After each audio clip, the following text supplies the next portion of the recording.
Hello, everyone. Nice to see you. We've got people keeping entering our waiting room, so they'll be joining us in just a second. Oh, yeah, that's a lot of people. Nice to see you all.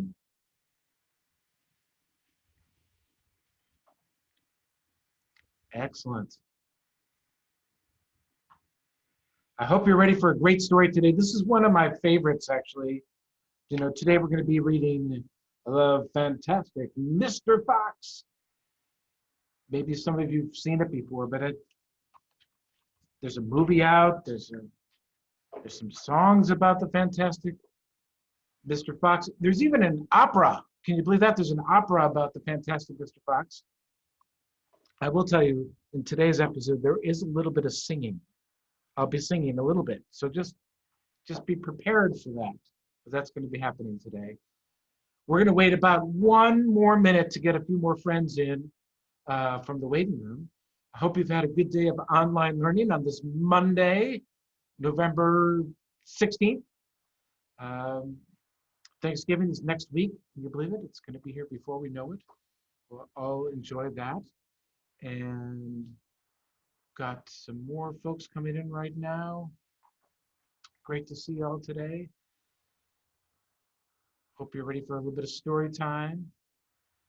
Got all grades here. That's pretty cool. From our youngest ones to our 4th graders. That's great. We're going to give about 30 more seconds and we're going to get started with this book by Roald Dahl.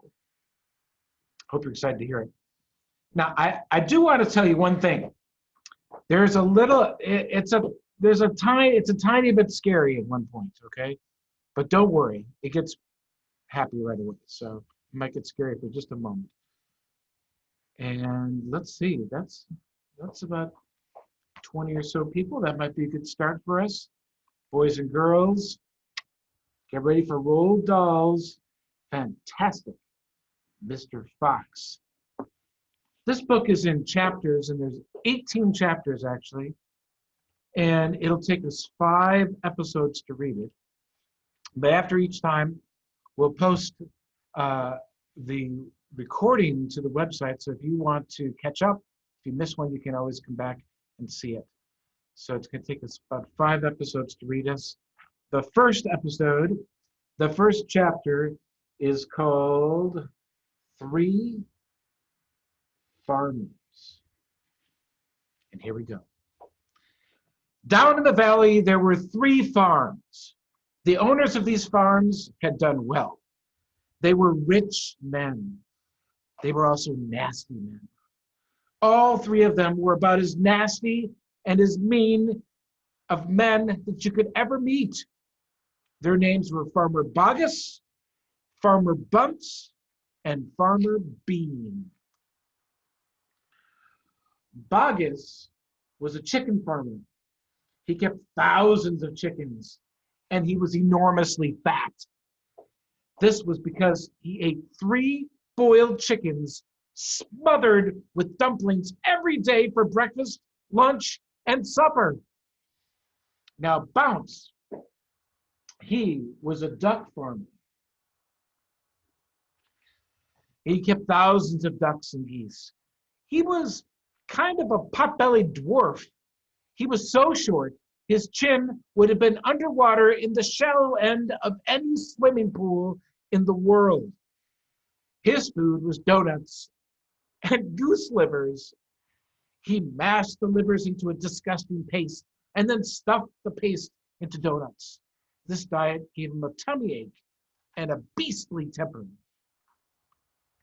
Now, Bean was a turkey and apple farmer, and he kept thousands of turkeys and an orchard full of apple trees. He never ate any food at all. Instead, he drank gallons and gallons of strong cider, which he made from the apples in the orchard. He was as thin as a pencil and the cleverest of them all.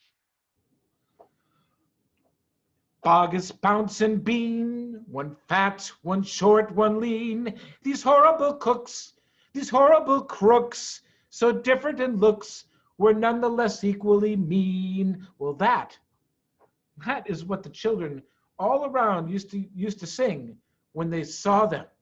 Listen again.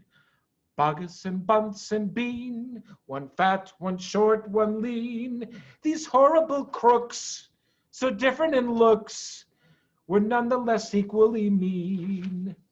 Chapter 2. Mr. Fox.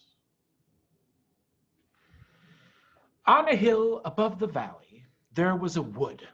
In the wood, there was a huge tree. Under the tree, there was a hole. In the hole lived Mr. Fox and Mrs. Fox and their 4 small foxes. Every evening, as it got dark, Mr. Fox would say to Mrs. Fox, "Well, my darling, what shall it be this time? A plump chicken from Bogus? a duck or goose from Bunce? Or a nice turkey from Bean?" And when Mrs. Fox had told him what she wanted, Mr. Fox would creep down into the valley in the darkness of night and help himself. Bogus and Bunce and Bean knew very well what was going on, and it made them wild with rage. They were not men who liked to give anything away. Less still did they like anything to be stolen from them. So every night, each of them would take his shotgun and hide in a dark place somewhere on his own farm, hoping to catch the robber. But Mr. Fox was too clever for them. He always approached the farm with the wind blowing in his face. And this meant that if any man were lurking in the shadows ahead, the wind would carry the smell of that man to Mr. Fox's nose from far away. Thus, if Mr. Bogus was hiding behind his chicken house number 1, Mr. Fox would smell him from 50 yards off and quickly change direction, heading for chicken house number 4 at the other end of the farm. "Dang and blast that lousy beast!" cried Bogus. "I'd like to rip his guts out," said Bunce. "He must be killed," said Bean. "But how?" said Bogus. "How on earth can we catch the blighter?" Bean picked his nose delicately with his long finger. "I have a plan," he said. "You've never had a decent plan," said Bunce. "Shut up and listen," said Bean. "Tomorrow night we will all hide just outside the hole where the fox lives. We will wait there until he comes out, and then bang, bang, bang, bang." "Very clever," said Bunce. "But first we have to find the hole." "Oh, my dear Bunce, I've already found it," said the crafty Bean. "It's up in the wood on the hill. It's under a huge tree."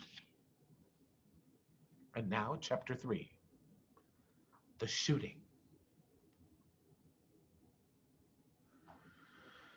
"Well, my darling," said Mr. Fox, "what shall it be tonight?" "Oh, I think we'll have duck tonight," said Mrs. Fox. "Bring us 2 fat ducks, if you please, one for you and one for me and for the children." "Ducks it shall be," said Mr. Fox. "Bunce is best." "Oh, now do be careful," said Mrs. Fox. "Oh, my darling," said Mr. Fox, "I can smell those goons from a mile away. I can even smell one from the other. You see, Bogus gives off a filthy stink of rotten chicken skins, and Bunce reeks of goose livers, and as for Bean, the fumes of his apple cider hang around him like poisonous gases."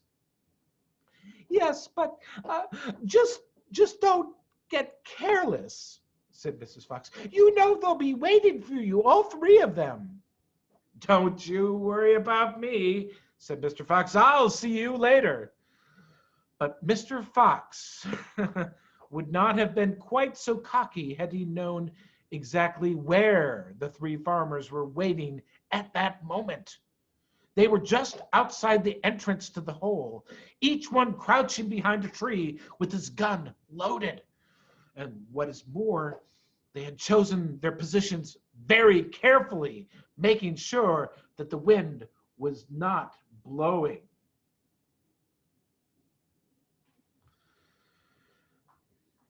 In fact, it was blowing in the opposite direction from where they were. There was no chance of them being smelled out. Mr. Fox crept up the dark tunnel to the mouth of his hole. He poked his long, handsome face out of the night air and sniffed once. He moved an inch or two forward and stopped, and he sniffed again. He was always especially careful when coming out of his hole. He inched forward a little more. The front half of his body was now in the open. His black nose twitched from side to side, sniffing and sniffing for the scent of danger. He found none. And he was just about to go trotting forward into the wood when he heard, or he thought he heard, a soft rustling noise, as though someone had moved a foot ever so gently through a patch of dry leaves. Mr. Fox flattened his body against the ground and lay very still. His ears pricked. He waited a long time, but he heard nothing more.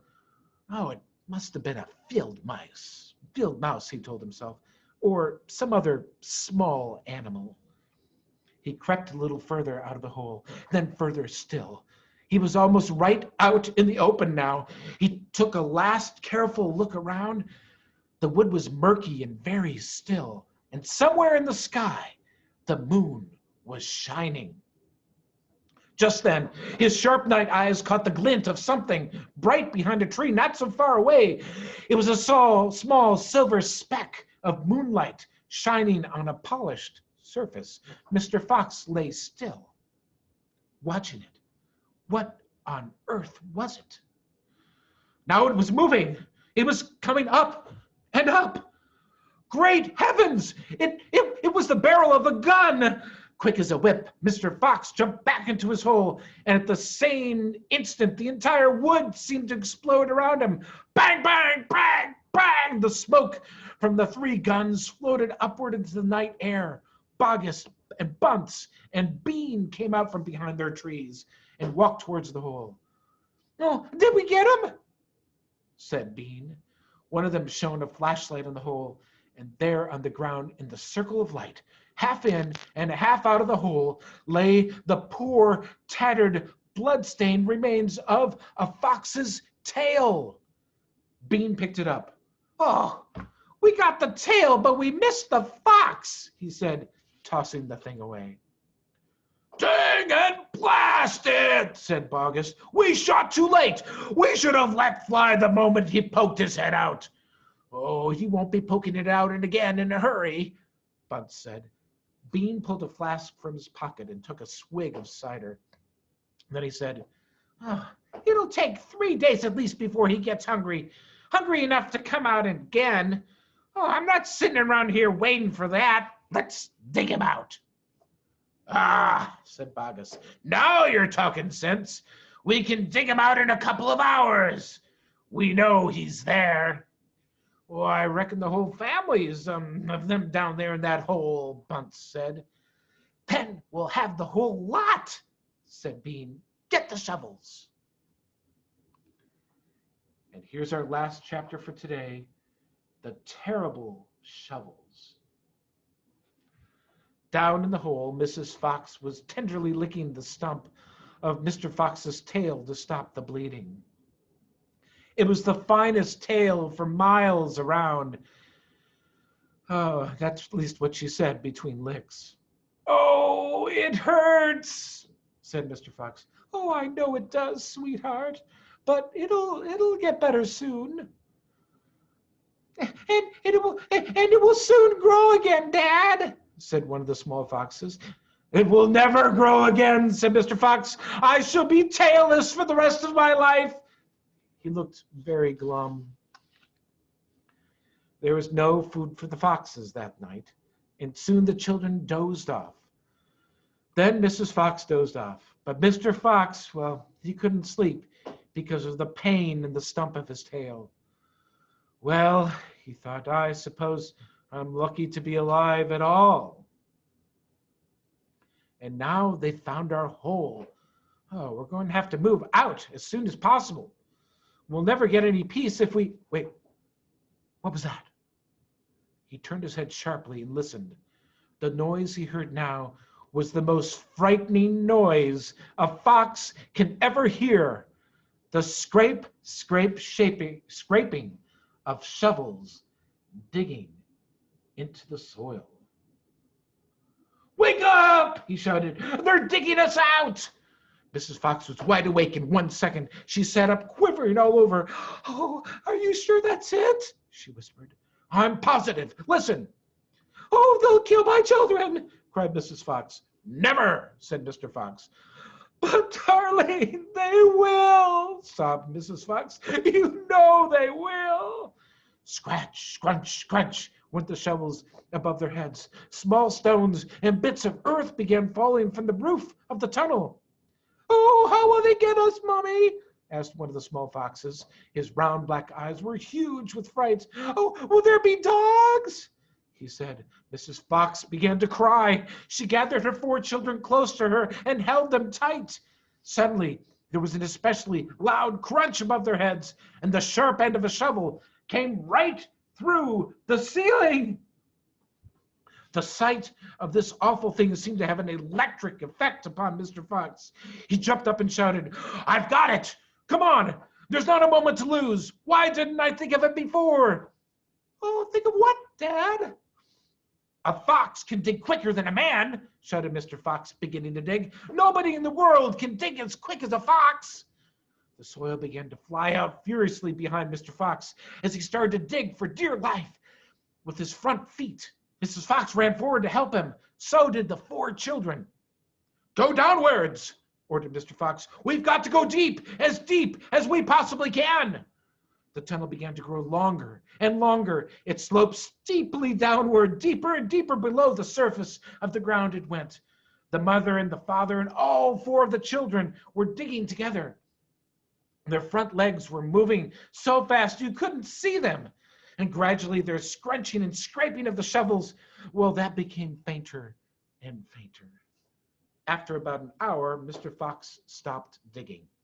"Hold it," he said. They all stopped. They turned and looked back up the long tunnel they had just dug. All was quiet. "Whew," said Mr. Fox. "I think we've done it. They'll never get as deep as this. Well done, everybody." They all sat down, panting for breath, and Mrs. Fox said to her children, "I should like you to know that if it was not for your father, we should all be dead by now. Your father is a fantastic fox." Mr. Fox looked at his wife, and she smiled. And he loved her more than ever when she said things like that. And boys and girls, that is where we're going to end the first episode of the fantastic Mr. Fox. I sure hope you liked that first part, and there's more adventures for the fox and his kids to come. Our next time is Wednesday. I hope to see you all there, and I hope you have a great day of online learning tomorrow, and can't wait to see you soon. Have a great day. Bye, everyone. Thank you. Bye. Thank you. Bye.